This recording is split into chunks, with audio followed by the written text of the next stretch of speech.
Hey Slingers, welcome to another week of the Wordslinger podcast. We're going to be chatting with Brendan Barr today, so stick around and we'll get right into it. It's the Wordslinger podcast, where story matters. Build your brand, write your book, redefine who you are. It's all about the story here. What's yours? Now, here's the guy who invented pants optional, Kevin Tomlinson, the Wordslinger. Wordslinger. Well, I am Kevin Tomlinson, the Wordslinger. I really appreciate you being here for another week of the Wordslinger podcast. This is going to be kind of a special episode. I interviewed Brendan Barr. Basically, what happened is Luke T. Barnett, another indie author, reached out to suggest that I reach out to Brandon, or he reached out on my behalf and brought Brandon on. If you don't know Brandon, he is sadly and unfortunately he's suffering with leukemia, and the diagnosis isn't very good. And what's really been interesting is how the indie author community has come together around Brandon to help, to offer assistance, and to help him out in all the ways that he really kind of needs help. With financial donations, to help with medical expenses, with food, with income replacement, that sort of thing. And also also offering to just help with his work, to make sure that he, the work that he has started can be completed. And so it's been. I first learned about Brandon through Justin Sloan quite some time ago, years ago, I think. The story really resonated with me. I'm sorry, I'm stumbling all over this, and Brandon, I apologize, man. We're gonna suck it up and pull this together, but. The story resonated with me instantly because not only am I an indie author, but I had my grandmother, who practically raised me, died from leukemia. So there were notes of this that resonated with me instantly, and I've done what I can, everything that I know to do to help out here. But when Luke approached me about doing this interview, I didn't hesitate. I really wanted to talk with Brandon. So, though things can sometimes seem bleak, one of the things I love about Brandon is how positive and affirming he has been through all of this. He has his kids. He has his wife. That's family that loves and supports him. And he loves them back, and he's producing something that can live on with them, and I think that's amazing. But Brandon is there's a reason this episode is called Blessings and Curses with Brandon Barr, and we get into that in the interview. So I'm gonna go ahead and roll us right into this. I hope you enjoy this. This is a first for the Wordslinger podcast. We recorded this interview yesterday, and it is Friday today, November 2nd. I wanted to make sure this episode went live as quickly as possible. We'll talk some more after the interview, but I'm so happy you're here. I know Brandon's going to be happy you're here. So without further ado, let's jump right into this fantastic conversation with author Brandon Barr. Hey everybody, I want to thank you for sticking through what was sure to have been an excruciating opening, because I probably rambled on a bit, but I'm glad you're here. I'm talking to somebody. I'm actually kind of honored to actually be talking to you, Brandon. I'm talking to Brandon Barr. He's an author. He's got a lot going on. We're going to kind of dive into most of it, if not all of it. But Brandon, thank you so much for being on the show, man. Totally. Thanks for having me on. Now, this is I have to admit, this is going to be a challenging one for me, brother, because I don't know exactly how to talk to you about quite everything that's going on. And I don't want to push any comfort levels or anything. So openly stating, if there's anything you don't want to talk about, you just say it. Okay, I will. All right. I'm pretty old. Yeah. Yeah, and you're a good guy. I've been following you. I first encountered you on Facebook when you first, I think the first time you announced that you had leukemia. Which it is leukemia, right? I want to make sure I've got all my Yes. facts here. Um, Yep. and it's been pretty serious for a good while now. But one of the things I've appreciated about you, man, is how positive you appear to have stayed through the whole thing. Everything I ever hear from you is very life affirming and positive and good. So I appreciate that about you, man. Oh, thank you. Yeah. Uh, I've been I've been very hopeful and positive, no matter what the outcome. Yeah, I've had a peace about everything. So yeah. yeah. So let's first talk about your work, because you're a USA Today bestseller, Hmm. which is quite an accomplishment. Congratulations on that. Thank you. Uh, you write science fiction and fantasy. What's Correct. your prominent series, I guess? That would be my Song of the Worlds series, which Okay. is kind of a mix of sci-fi and fantasy, um, geared a little bit more heavily fantastic, but it's, I guess, technically a science fantasy, Science, epic science fantasy. epic science. How do you what qualifies something as epic science fantasy, man? Well, I I think a very huge story. All my entire series is one giant story. Yeah, So it's that's kind of where the epic comes in, and yeah. there's also lots of worlds, lots of characters. So it's a very expansive universe. So when did you actually start writing? I started writing that a few months before my third child was born. He was kind of the let's get this started, let's get going and get a schedule going. I want to do this. So I think that was in 2014, 13 or 14. Um, yeah, 2014. And shortly after, I started getting some of the symptoms of the leukemia about a year later. Yeah. Yeah. And it wasn't long. Yeah, I think actually I remember that was around the time you announced what was going on. So you hadn't been writing that long since that until that happened. I've been actually writing since 2004, but Okay. short stories, other novels, but not the quality or the pace that I had more recently picked up. Yeah. So do you feel like the writing was it part could well, let me phrase this in a way that doesn't make me sound like a moron, but do you feel like the writing is in any way a part of your like therapy, the way you deal with the illness? Yes, it was that before the illness too. Was it? I'm kind of when I write, it's more of a this is my soul. This is Yeah. my. You could put me in a more of like those weird literary people in the sense of I romanticize my Right. story in the writing, and I really my characters and my story are kind of in connected to the things I think about and the things I care about.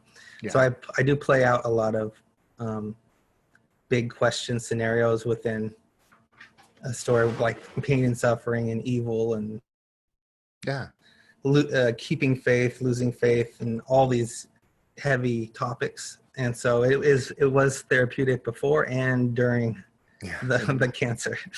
I can understand that. I mean, writing keeps me pretty sane Yeah. most of the time. I wanted to say, and I I don't want to focus entirely on the cancer. I know it's a big thing that's going on in your life, but your life is so much more than that, and I want to make sure we celebrate all of that. I did Hmm. want to say though that I have a personal connection to leukemia because of my grandmother, who was practically my mother when I was growing up. I lived with them until she passed away, and she died from leukemia. So this is one of those diseases that just kind of anytime I hear a story about it, it hits me. And so Yeah. that may be why I resonated with what you're going through so much. But just I wanted to put that out there because it's part of the story overall, I guess. So Yes. maybe it has nothing to do with anything, but I want want to say it. Oh, I think it does. Now you also write Christian fiction. I, Are your series overall Christian? no, I used to write Christian fiction back Okay. in the day. I changed my approach. I wanted to write just for everyone. Right. My stories have definitely elements of my faith in it, Yeah. but my readership is largely not Christian, Right. and I take pride in that because I think I've changed perspectives on, just for me, my personal writing is I've always wanted to reach way beyond the bounds of just trying to write within a bubble. Right. And I like to let my characters delve into every possible scenario, and I don't hold anything back. So How does, it's definitely, my writing does make some certain Christians very uncomfortable. You think? And oh yeah, because I definitely go down dark roads and don't pull punches. Right. See, that's the thing, though. I've never quite clicked with the specific genre of Christian fiction. I am a Christian who writes fiction. I don't think I've ever written anything that could be labeled Christian fiction per se, but there are certainly a lot of themes that run through my work, but I don't think that they're all that unusual, really. I think we see a lot of Christian themes in contemporary work altogether. Yeah, definitely. Yes. Yeah. So didn't mean to leave a gap there, but I think I get where you're going with it. So how much influence do you think your faith has in the work? Oh, it's enormous amount for me. It's the topics I choose, I think, that resonate with my, this deep spiritual thoughts or theological thoughts. And with fantasy, sci-fi, you can you create worlds that explore those ideas. You can create the theme of a story or a character. Like I have a character that is struggling with whether the gods she's following are worth trusting. They've given her these gifts, but there's all these huge questions, like why do my gifts lead to these people dying? Real questions, and that they have to struggle through that. Yeah, that's that I could see that. That's actually interesting. Every time I talk about stuff like this, it makes me think I should go off and write. I've had ideas for some epic fantasy. Not really my genre. I wrote YA fantasy for a while and really liked it. And I think there were quite a few Christian themes in that story as well. But, I always had a sort of epic fantasy story kind of, bouncing around in my skull. So maybe one day. Yeah. Okay. Yep. Yeah. So you've been now, what were you doing before you started writing full time, or did you write full time? I never really asked. I never got to the point. I was almost on the brink of writing full time. Yeah. Honestly, when cancers returned. But I've worked. I got a degree in English, so I was going to be a teacher, but then I wanted to write, so I got a warehouse job way back in the day in like 2005, and I've been just doing basic warehouse work. Don't have any homework to bring home or grading, and it allows me time to write. So my wife and I have had this conversation because most of my career, the 99% of my career, has been a desk job. I never worked in a warehouse or anything like that. The closest I could say that I did anything like that was when I worked in TV, because I had to schlep around equipment, that sort of thing. But we've talked about that idea that, you mentioned it, no homework. Have certain jobs. When you leave, the advantage of that job is you left it. It's no longer plaguing your brain all night, and you could go home and write or whatever. So maybe I should have gone that route. Sounds like I missed out. So you started writing, and you wrote short stories. Were you publishing the short stories as well? Yeah, I was pushed, submitting them to magazines and such. So I did get some published along the way, and then uh, I still have a bunch that I've been giving away to my readers for free, Yeah. just for fun, because I have a whole bunch on my computer still. Oh, really? Man, you got to Yeah, bundle all those up, get those out there. I plan on it now. Yeah, I know. I've been slowly like retouching them up from my older, writing abilities from the 2005, 2007, Yeah. and then I'll go back and I'll retool it and then bring it up to speed. Yeah. Yeah. That's the tough part, because I know I have a few hundred at least short stories and things sitting around, and they're pretty good, but Yeah. I've learned a lot since since Right. then. Right. And it would almost be more work to go back and polish those than it would be to just write all new short stories. Yeah, you kind of have to pick and choose. Well, this one has a lot of potential. I'm going to work on this one. This one, it's kind of a lost cause. So. Bundle them anyway. Whatever. Yeah. People will appreciate the early work, You could write tiny little essays in front of each one. So when That's I what did I'm. Yes, exactly. Yeah, perfect. That's cool, man. So you majored in English. I also majored in English, and like me, you went a completely different direction. Yep. What was your goal always to write? Not until my senior year did I kind of, I guess, reattach to that bug of writing. I started like in fifth grade, Yeah. and it was a fun thing to do. And then last year of college, started picking it back up, and I was like, man, feels so good. This is so much fun. This is me. Yeah. And yeah, just kept it as like a passionate hobby until more recently, where I was really taking it seriously. Yeah.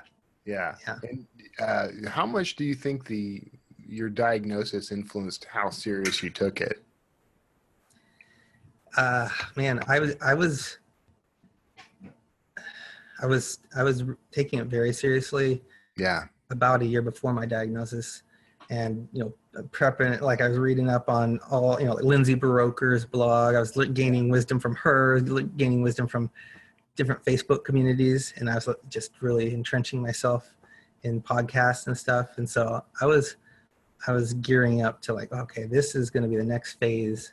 And then the cancer hit, and that kind of, it's been a blessing and a curse at the same time, because I've had a lot of opportunities because of the cancer where people have just connected to me and reached out. And so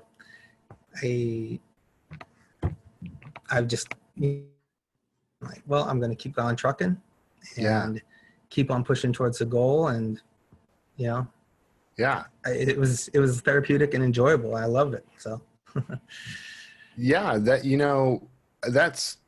it's interesting the way you put that, that it was a blessing and a curse because of you had opportunities that actually came to you because of the illness, right? Definitely. Yeah. I mean, I stood out to people because they heard about me and what was going on, and, reached out to me, and I made so many friendships through that.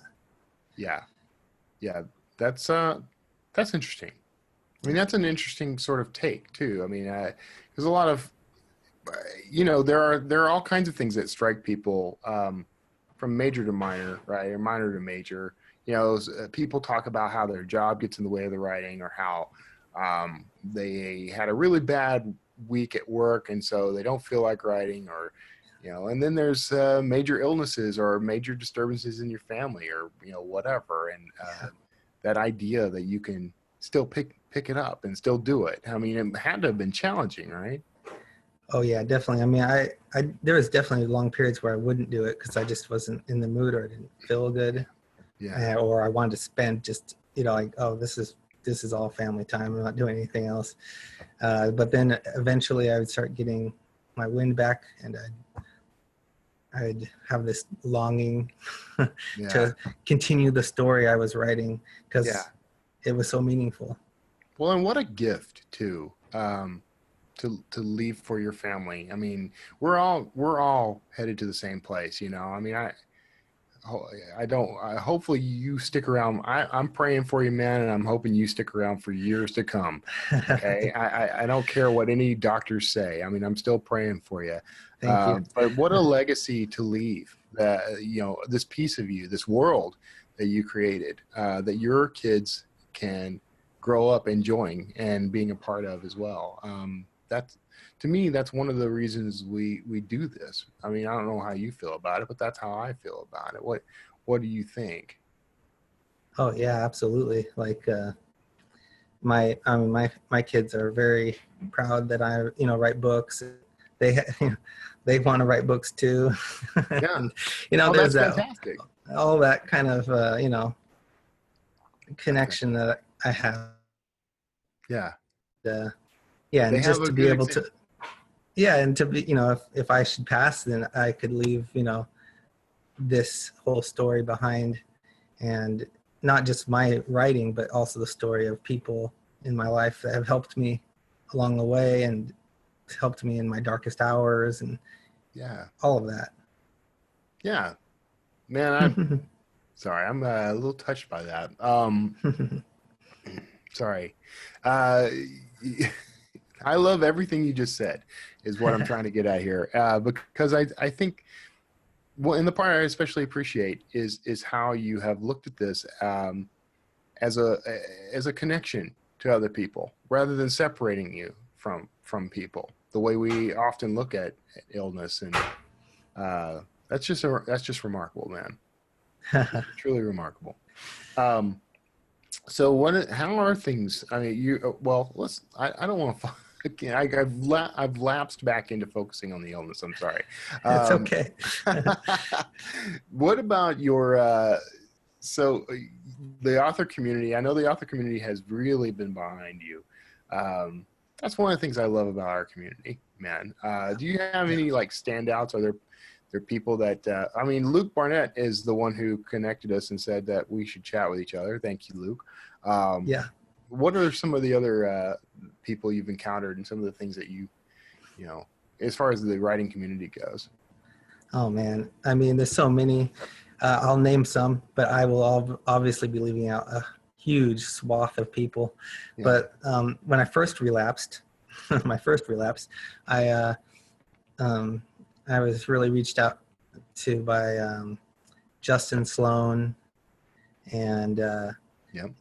J.A. Andrews, and they did a great amount of stuff that got the other people to hear my story, Yeah. let people know about what was going on. Janice, J.A. Andrews, she took over my newsletter for me while I was in the hospital going through chemo, and was keeping everyone updated, and she just totally stepped up. And we were just recent friends, only knew each other for 3 months. And then the second round, the second relapse now that I'm going through right now, is absolutely enormous. There's J.A. Andrews is again doing my newsletter, and infinite amount of other things. There's people who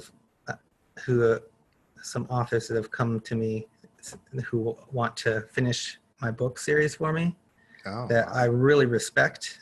Eric T. Knight, M.L. Spencer, and Janice J.A. Andrews. They're working right now. We're working on getting all my notes and stuff in order so that they can finish the last book and a half of my series. And that's incredible. There's a ton of other people I could mention too that are doing things right now that blows me away. That's incredible, man. Yeah. I mean, I realized now it was Justin Sloan who brought your story to my attention originally. Yeah. And I think we were doing, like some promotion of your work and, that sort of thing. I remember doing these things. I don't remember the order or who was involved. Yeah. Should. I probably should. But they're all everyone's such a good human. Yeah. Oh, yeah. Oh, and I should mention Michael Anderle like totally took me under his wing and has helped me in big time. I even co-wrote a book in his world, and that was a blast. Oh, So really? yeah, Fantastic. yeah. That's fantastic, man. Yeah, there's just I've been a part of a lot of different communities in my life and career, and I've never been a part of a community that was as tight knit and had such a service attitude. Even I hate to say it, but even my church home wasn't quite as tight knit as my author community is. Yeah, yeah, So, yeah. No, the I've group you often would relate. expect. To be. You're right. Often related in my mind the whole picture of how church is supposed to work and function and support each other as the indie community by and large is doing that. Yeah, This like it's like a family, and you yeah. really get to know people and like make these deep friendships, even if it's online. It's amazing. Yeah, yeah, exactly. So let's talk a little bit about like your process and how you go about your work. So what you're a quality fiend. You make sure that the quality is there, even if it takes longer to produce. I've Yeah. You've noted that. So what what's a typical process for you and as far as your writing? Well, I tend to be a pantser writer, so Okay. I've had to more recent times focus on plotting more and uh, being more focused on that. But my process has been wait for my family wakes up and write. I mean, really, that's what it comes down to, and it's slow, but Yeah. it comes sentence by sentence. Do you have like a certain word count or anything you aim for? Um, I always want to write over 1,000 words a day, but rarely do I ever. Yeah. Uh, it's kind of like my goal is just get as much as you can, because every time I go down and sit down, some storylines I'm writing might be just come really fast. Other ones I have to sit and just got my notes. I got what I'm thinking and processing for the character, where I know they're going. Right. But then I let the story definitely and the characters surprise me. Yeah. So it's just getting in their heads and being genuine. Like every word, every dialogue, that I have between characters, it has to come off authentic.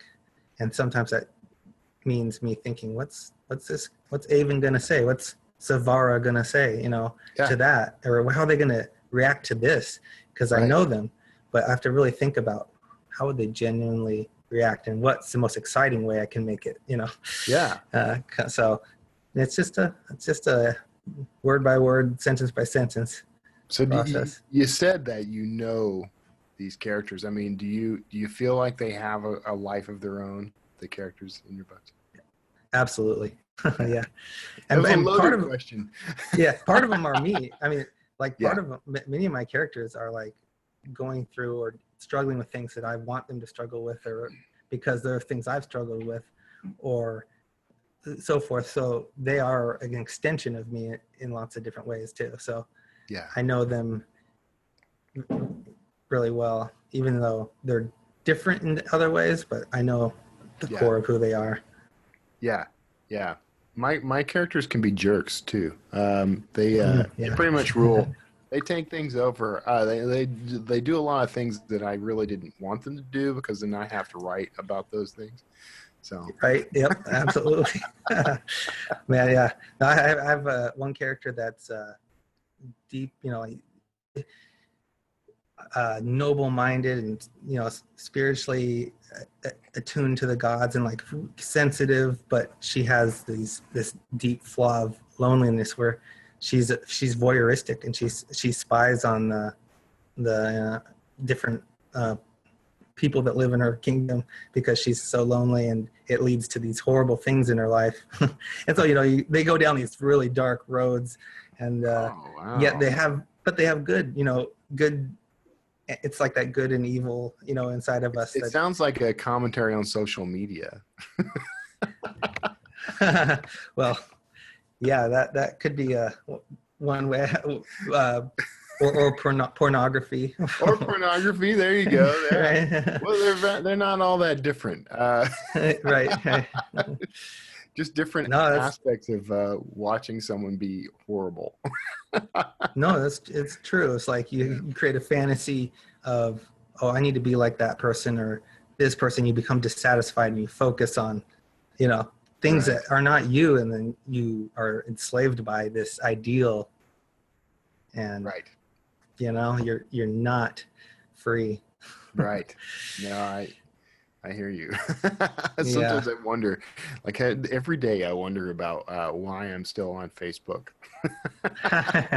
So, how did you were an English major, so and as an English major myself, I know there was some craft honing there, although it tended to be a little different than what we use, I think, in our daily writing life these days. But what were some of the ways that you honed and polished your writing craft?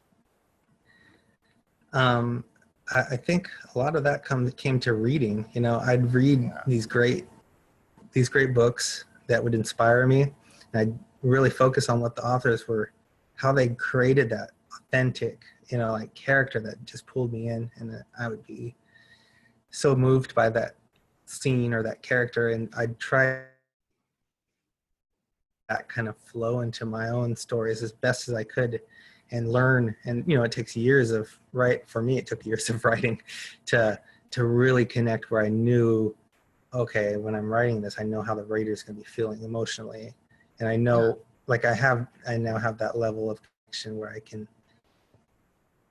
I can anticipate how I'm making someone feel when they're reading the story.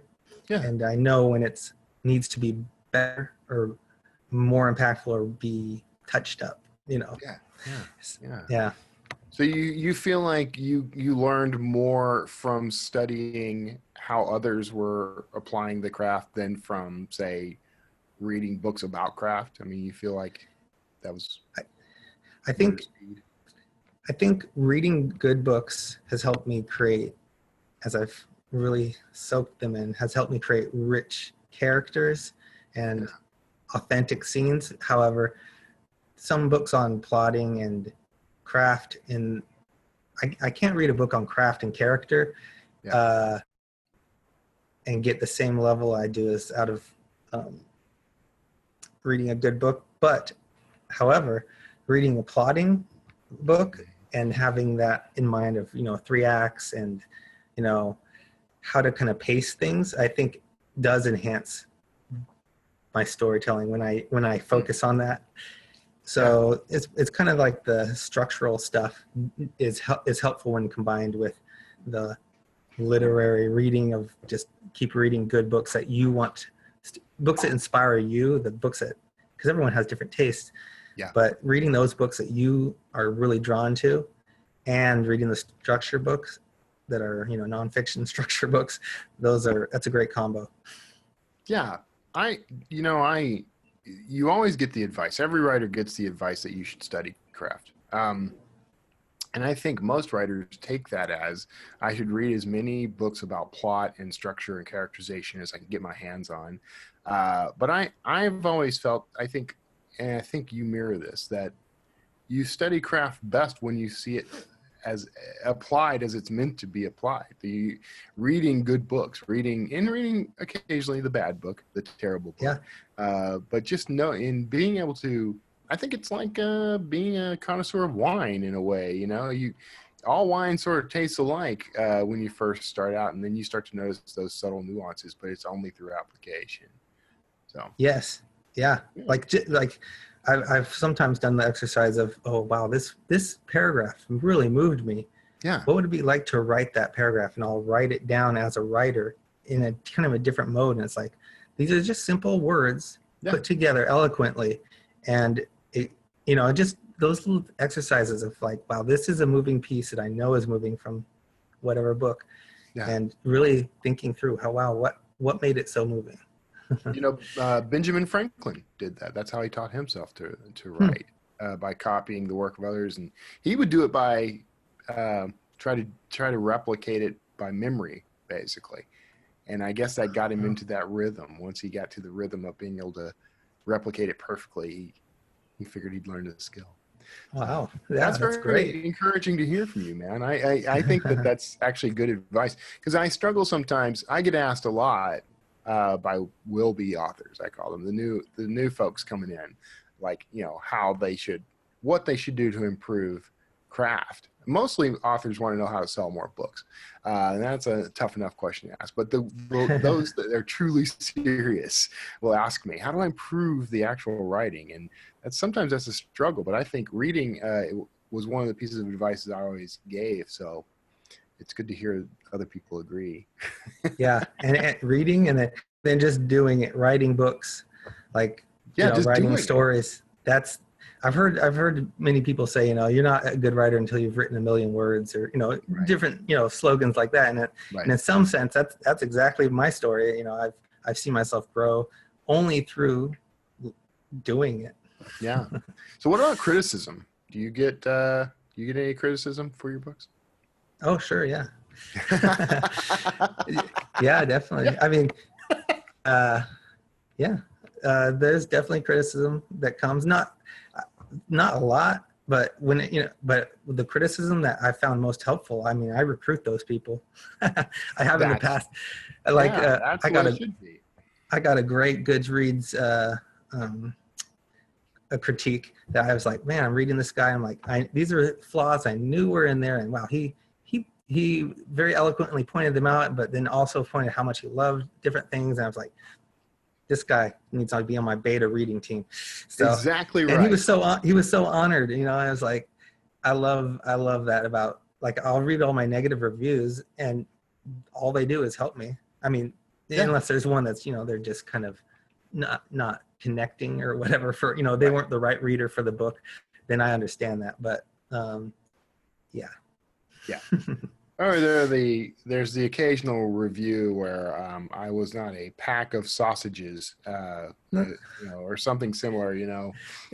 I wasn't the the bag of socks they ordered. So well, that's good, man.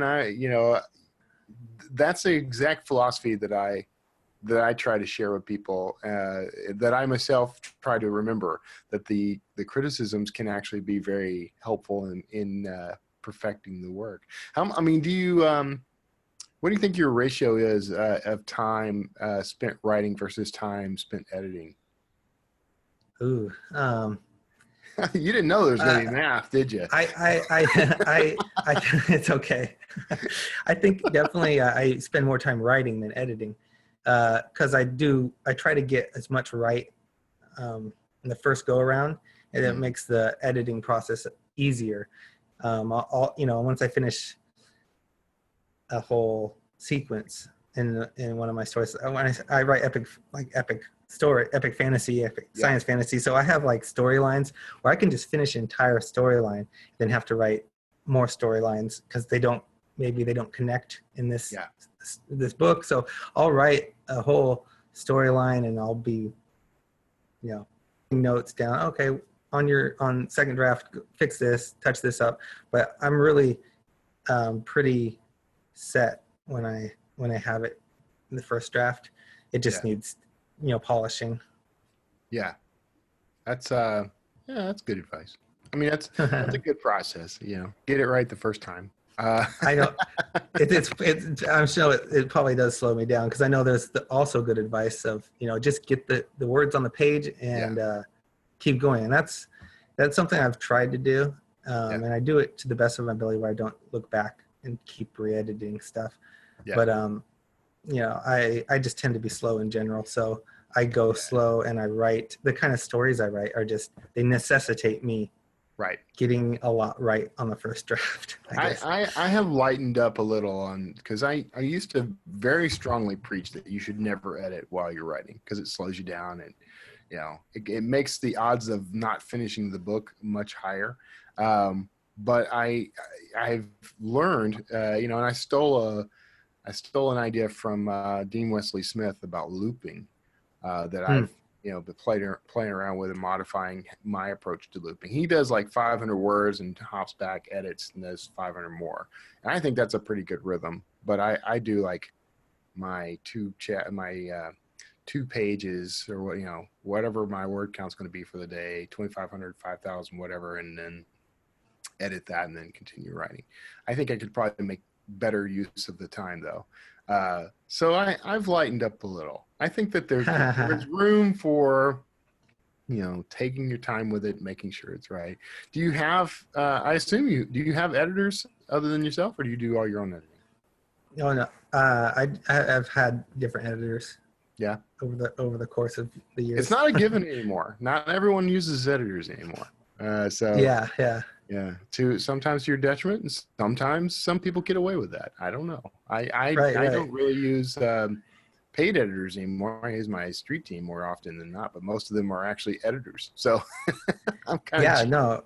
That's one of the great rewards of having a street team. Like they make the editing process so much easier, because there's a lot of adept readers out there that are enjoy your story and editing it for you.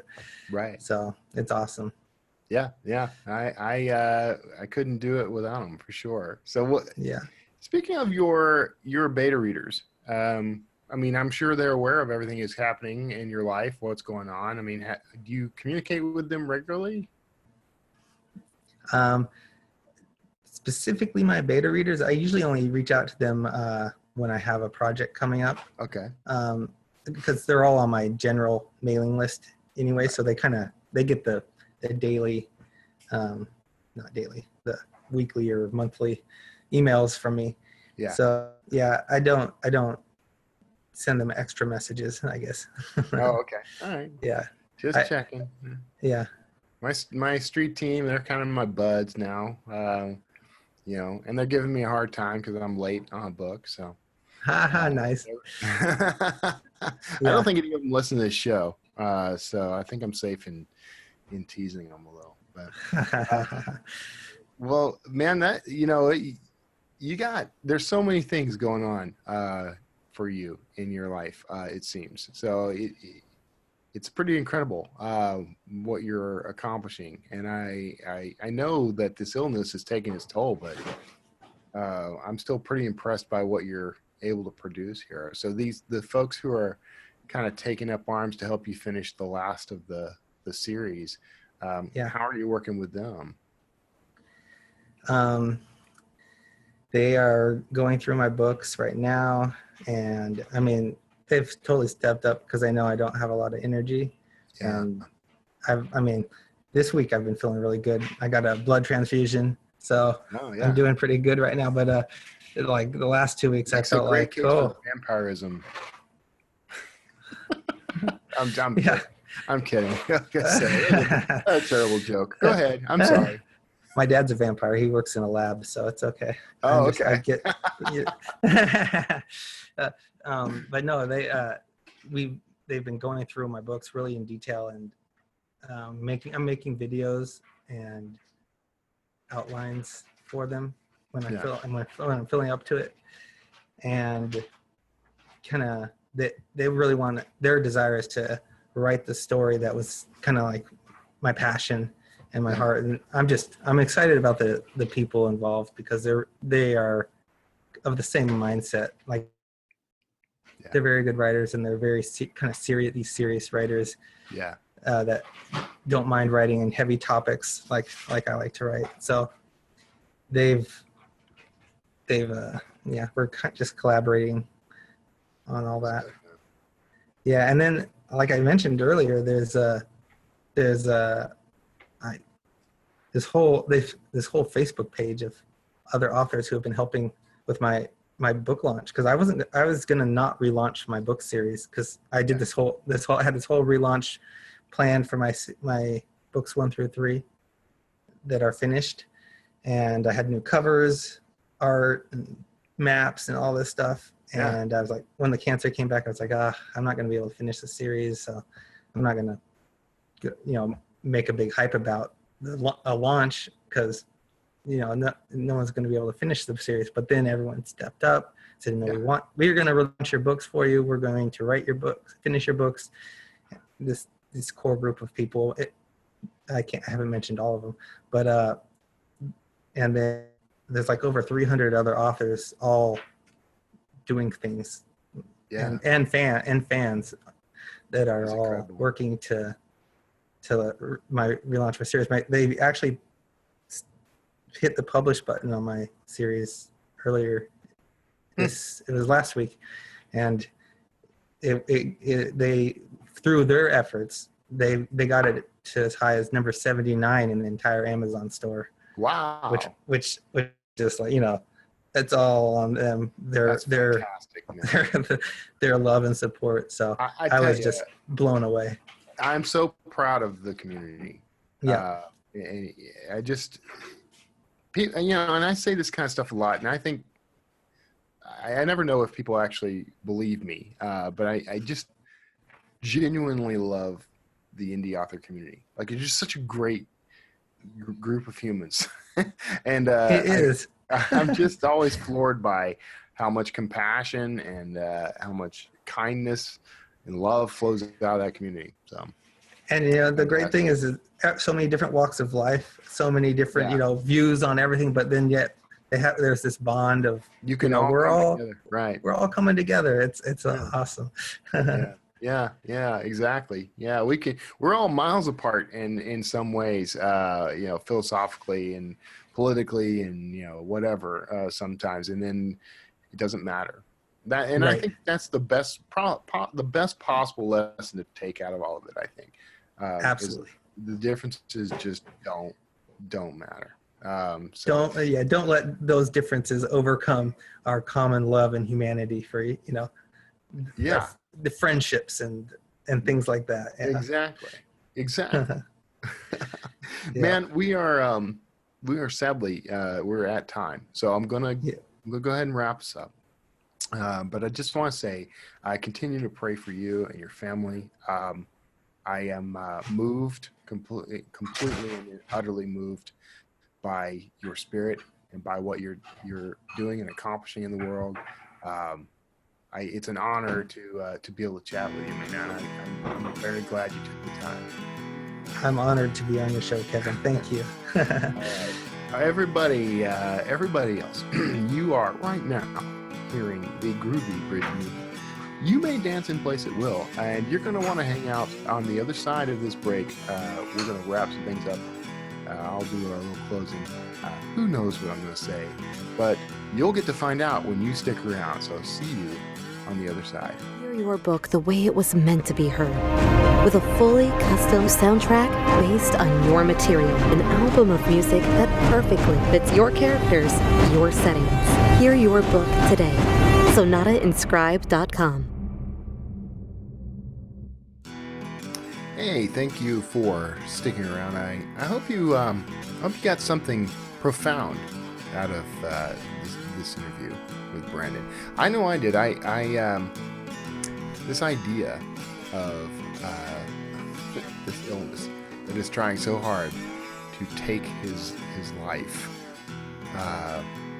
and his notion, at least in part, that in some ways it's a blessing. I mean, how positive is that? We face a lot of challenges as authors. I talk to authors every day, every single day, and I hear all the reasons why this job is hard. And it's because this job is hard. There's nothing easy about being an author. There's nothing easy about facing the page every day, setting aside the time, the marketing. There's the challenges. And when you've got family, and you want to make your family a priority, that can eat into your ability to write. When you've got a full-time job, that can divert you from the writing. They're all challenges, and health challenges too. Maybe it's not leukemia. Maybe it's just allergies. Maybe it's a broken limb or a surgery or whatever. A pacemaker. I have a pacemaker, so that could be a reason, a very valid very justifiable reason not to write and not to create, but to go on and do it anyway. Now, Brandon demonstrates this, and I am very appreciative of it. The fact that he has this illness, has this diagnosis, that, he's told by a doctor that it's over soon.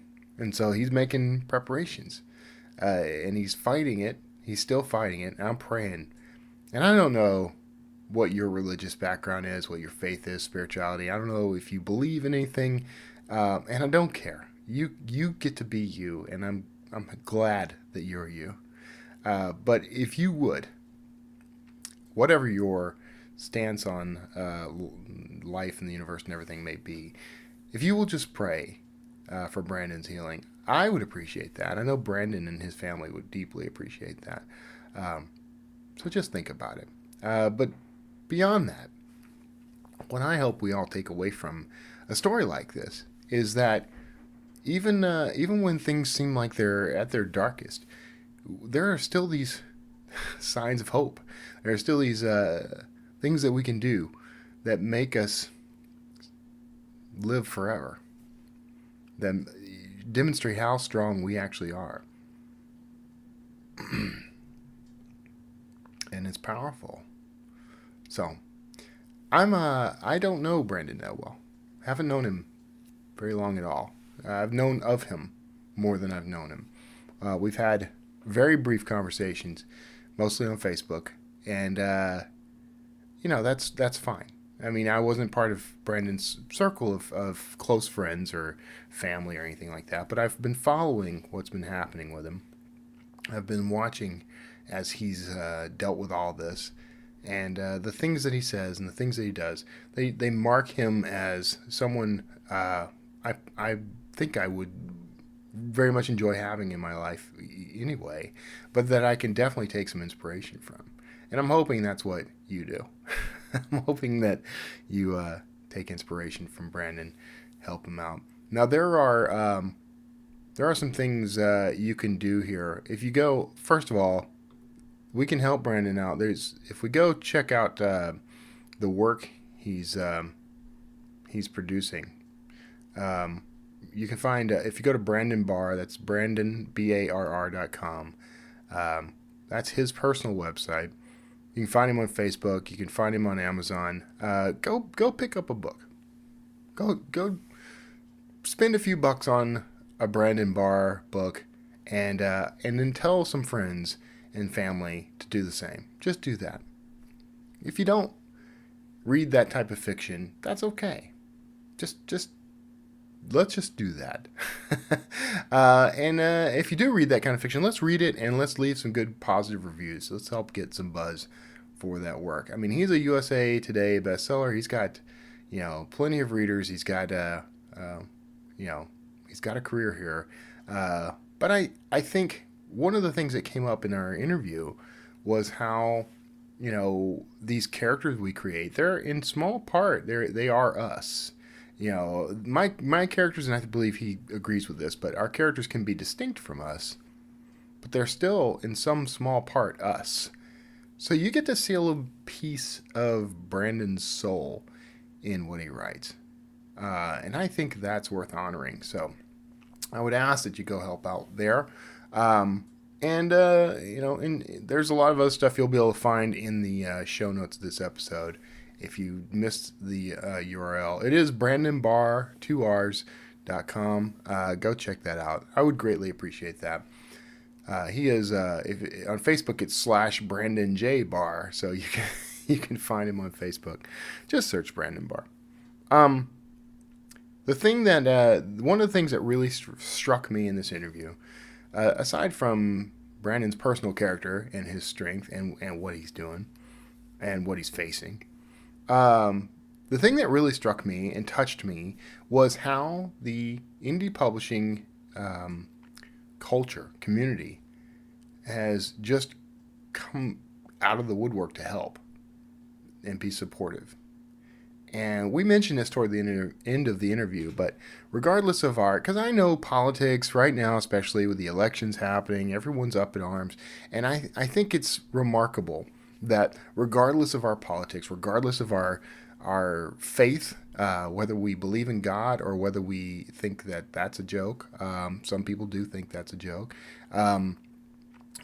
Everyone's been respectful, everyone's been helpful, everyone's doing everything they can to make sure that an author is taken care of, and that a legacy continues, and that a family that depends on and loves this author is considered and taken care of. It's fantastic. It's humbling to be a part of that community, and that is the greatest honor of my life. So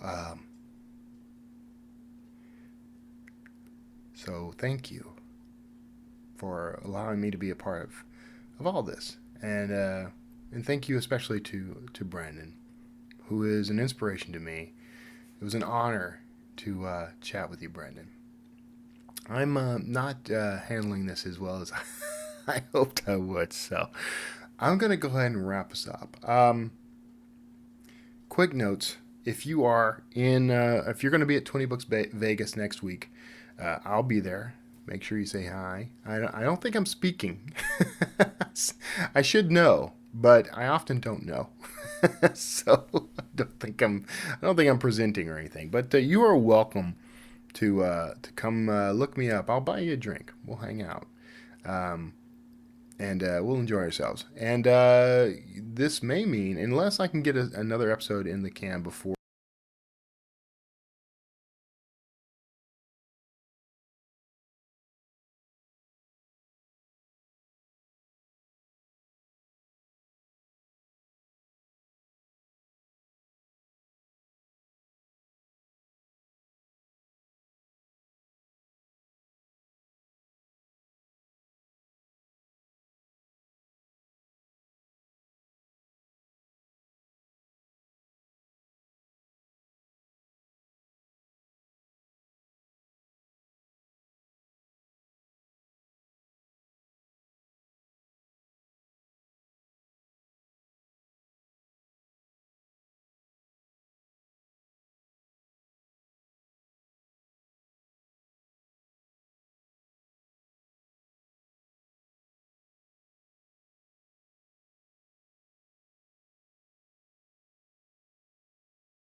we got to have a good time. We're looking forward to the rest, actually. Just being able to chill out and rest. I'll probably be bored out of my skull by the second day, and I'll be back to working. But Kara won't. Kara's really looking forward to having time off. Beyond that, there's nothing huge happening that I'm aware of.